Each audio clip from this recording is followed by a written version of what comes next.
KaraokeBooks. The Man Who Was Thursday. Written by G.K.Chesterton. Audiobook. Chapter 3. The Man Who Was Thursday. Before one of the fresh faces could appear at the doorway, Gregory's stunned surprise had fallen from him. He was beside the table with a bound, and a noise in his throat like a wild beast. He caught up the Colt's revolver and took aim at Syme. Syme did not flinch, but he put up a pale and polite hand. "Don't be such a silly man," he said, with the effeminate dignity of a curate. "Don't you see it's not necessary? Don't you see that we're both in the same boat? Yes, and jolly seasick." Gregory could not speak, but he could not fire either, and he looked his question. "Don't you see we've checkmated each other?" cried Syme. "I can't tell the police you are an anarchist. You can't tell the anarchists I'm a policeman. I can only watch you, knowing what you are. You can only watch me, knowing what I am. In short, it's a lonely, intellectual duel, my head against yours. I'm a policeman deprived of the help of the police. You, my poor fellow, are an anarchist deprived of the help of that law and organization which is so essential to anarchy. The one solitary difference is in your favor. You are not surrounded by inquisitive policemen. I am surrounded by inquisitive anarchists. I cannot betray you, but I might betray myself. Come, come. Wait and see me betray myself. I shall do it so nicely." Gregory put the pistol slowly down, still staring at Syme as if he were a sea monster. "I don't believe in immortality," he said at last, "but if, after all this, you were to break your word, God would make a hell only for you, to howl in forever." "I shall not break my word," said Syme sternly, "nor will you break yours. Here are your friends." The mass of the anarchists entered the room heavily, with a slouching and somewhat weary gait.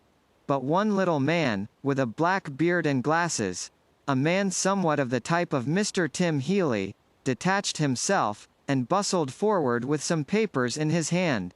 "Comrade Gregory," he said, "I suppose this man is a delegate?" Gregory, taken by surprise, looked down and muttered the name of Syme. But Syme replied almost pertly, "I am glad to see that your gate is well enough guarded to make it hard for anyone to be here who was not a delegate." The brow of the little man with the black beard was, however, still contracted with something like suspicion. "What branch do you represent?" he asked sharply. "I should hardly call it a branch," said Syme, laughing. "I should call it at the very least a root." "What do you mean?" "The fact is," said Syme serenely, "the truth is I am a Sabbatarian. I have been specially sent here to see that you show a due observance of Sunday." The little man dropped one of his papers, and a flicker of fear went over all the faces of the group. Evidently the awful president, whose name was Sunday, did sometimes send down such irregular ambassadors to such branch meetings. "Well, comrade," said the man with the papers after a pause, "I suppose we'd better give you a seat in the meeting?" "If you ask my advice as a friend," said Syme with severe benevolence, "I think you'd better." When Gregory heard the dangerous dialogue end, with a sudden safety for his rival, he rose abruptly and paced the floor in painful thought. He was, indeed, in an agony of diplomacy. It was clear that Syme's inspired impudence was likely to bring him out of all merely accidental dilemmas. Little was to be hoped from them. He could not himself betray Syme, partly from honor, but partly also because, if he betrayed him and for some reason failed to destroy him, the Syme who escaped would be a Syme freed from all obligation of secrecy, a Syme who would simply walk to the nearest police station. After all, it was only one night's discussion, and only one detective who would know of it.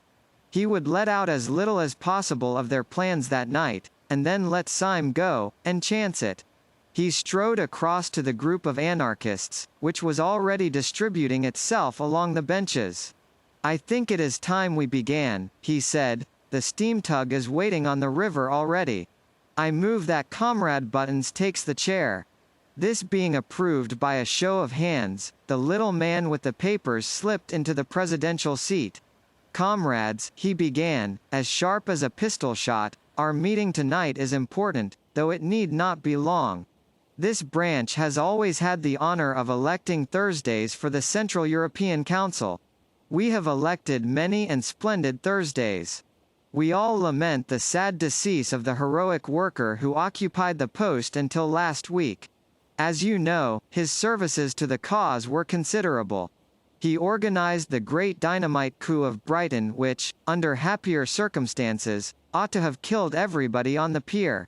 As you also know, his death was as self-denying as his life, for he died through his faith in a hygienic mixture of chalk and water as a substitute for milk, which beverage he regarded as barbaric, and as involving cruelty to the cow. Cruelty, or anything approaching to cruelty, revolted him always. But it is not to acclaim his virtues that we are met, but for a harder task. It is difficult properly to praise his qualities, but it is more difficult to replace them. Upon you, comrades, it devolves this evening to choose out of the company present the man who shall be Thursday. If any comrade suggests a name I will put it to the vote. If no comrade suggests a name, I can only tell myself that that dear dynamiter, who is gone from us, has carried into the unknowable abysses the last secret of his virtue and his innocence." There was a stir of almost inaudible applause, such as is sometimes heard in church. Then a large old man, with a long and venerable white beard, perhaps the only real working man present, rose lumberingly and said, "I move that Comrade Gregory be elected Thursday," and sat lumberingly down again. "Does anyone second?" asked the chairman. A little man with a velvet coat and pointed beard seconded.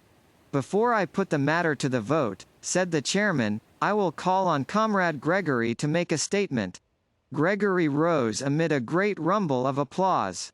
His face was deadly pale, so that by contrast his queer red hair looked almost scarlet. But he was smiling and altogether at ease. He had made up his mind, and he saw his best policy quite plain in front of him like a white road. His best chance was to make a softened and ambiguous speech, such as would leave on the detective's mind the impression that the anarchist brotherhood was a very mild affair after all. He believed in his own literary power, his capacity for suggesting fine shades and picking perfect words.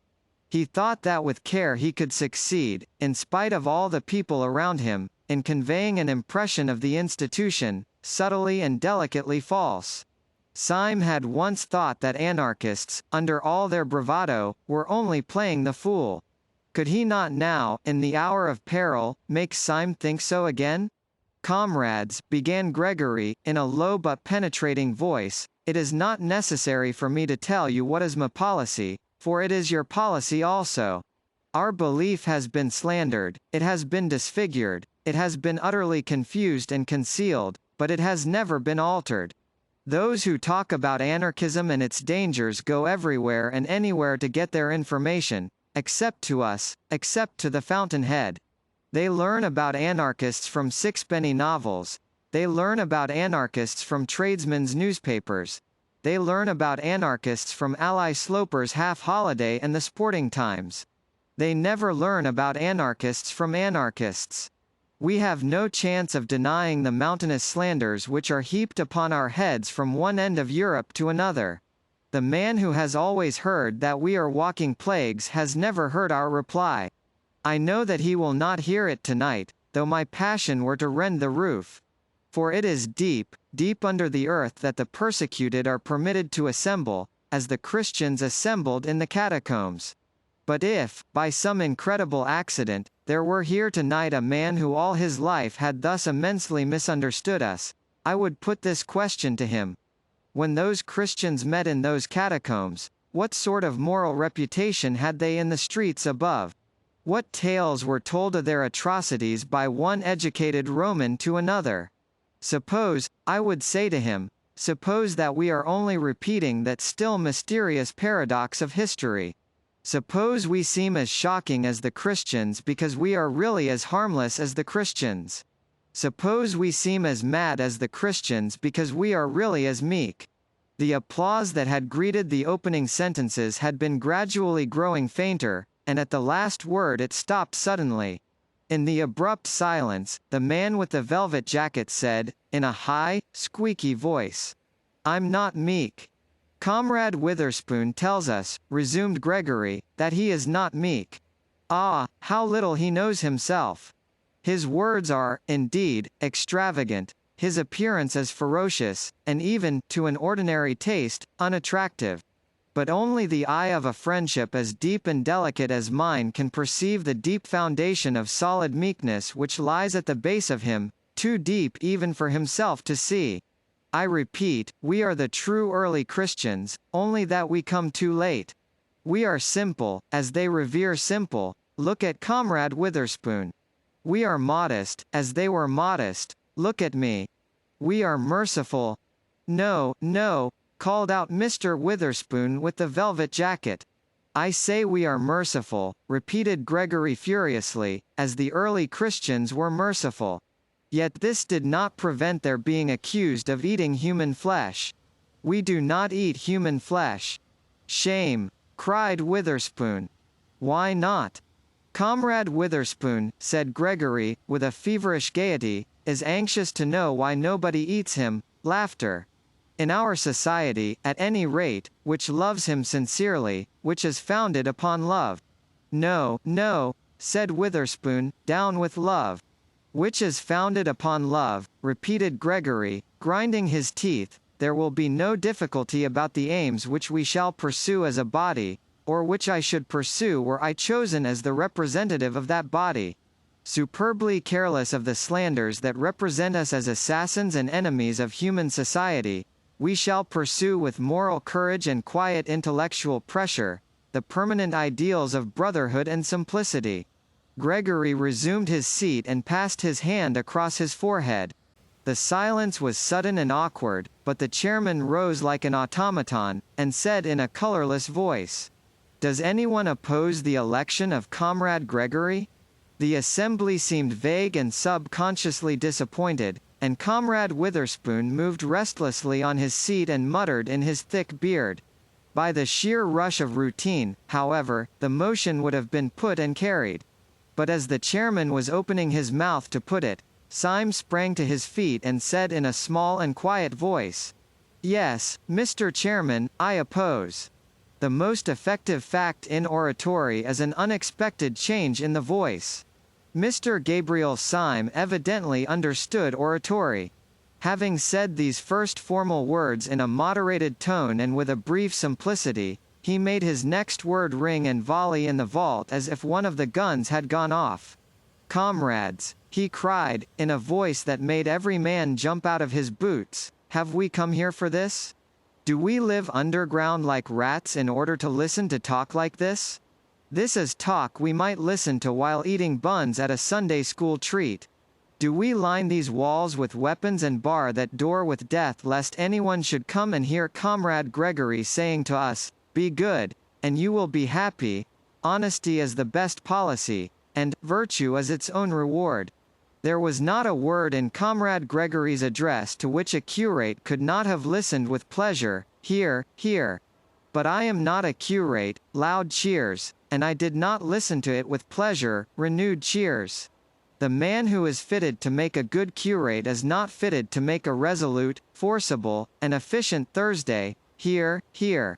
Comrade Gregory has told us, in only too apologetic a tone, that we are not the enemies of society.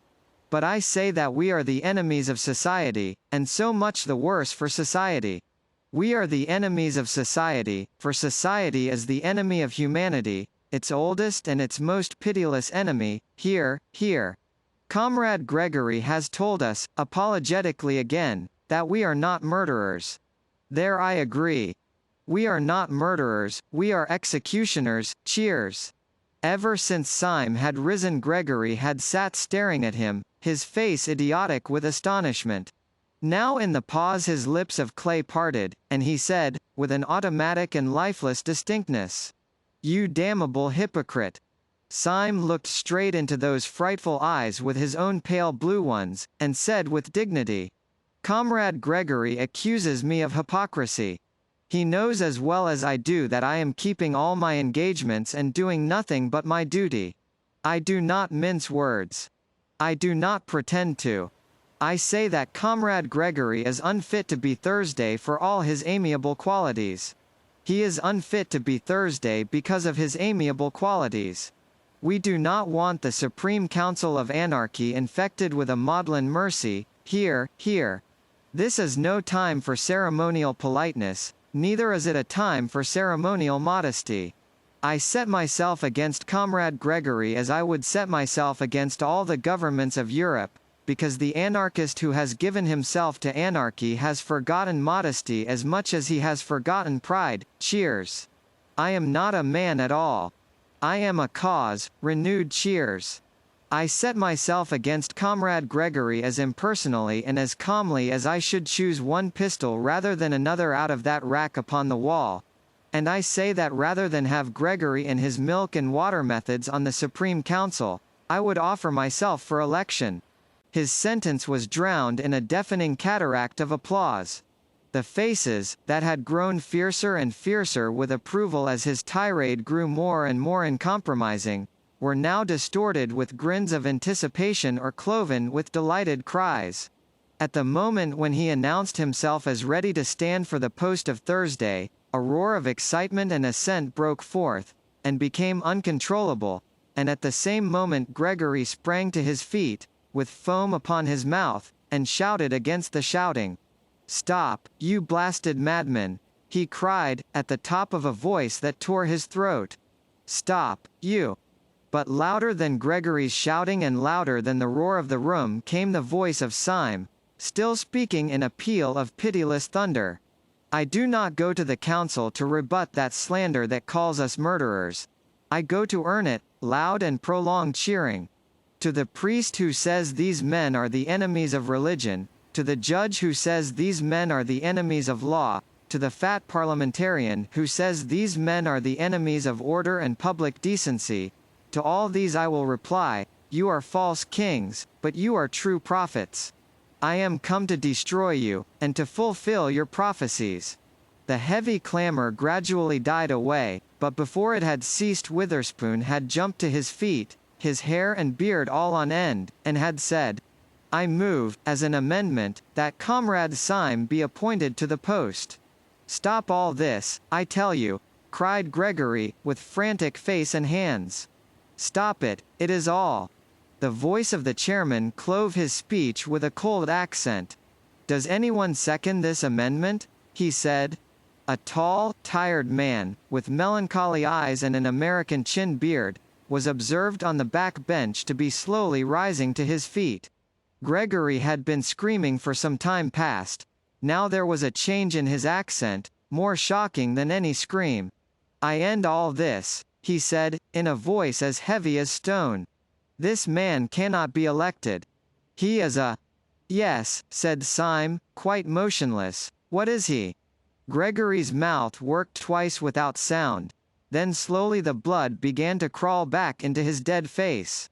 "He is a man quite inexperienced in our work," he said, and sat down abruptly. Before he had done so, the long, lean man with the American beard was again upon his feet, and was repeating in a high American monotone, "I beg to second the election of Comrade Syme. The amendment will, as usual, be put first," said Mr. Buttons, the chairman, with mechanical rapidity. "The question is that Comrade Syme." Gregory had again sprung to his feet, panting and passionate. "Comrades," he cried out, "I am not a madman." "Oh, oh," said Mr. Witherspoon. "I am not a madman," reiterated Gregory, with a frightful sincerity which for a moment staggered the room, "but I give you a counsel which you can call mad if you like.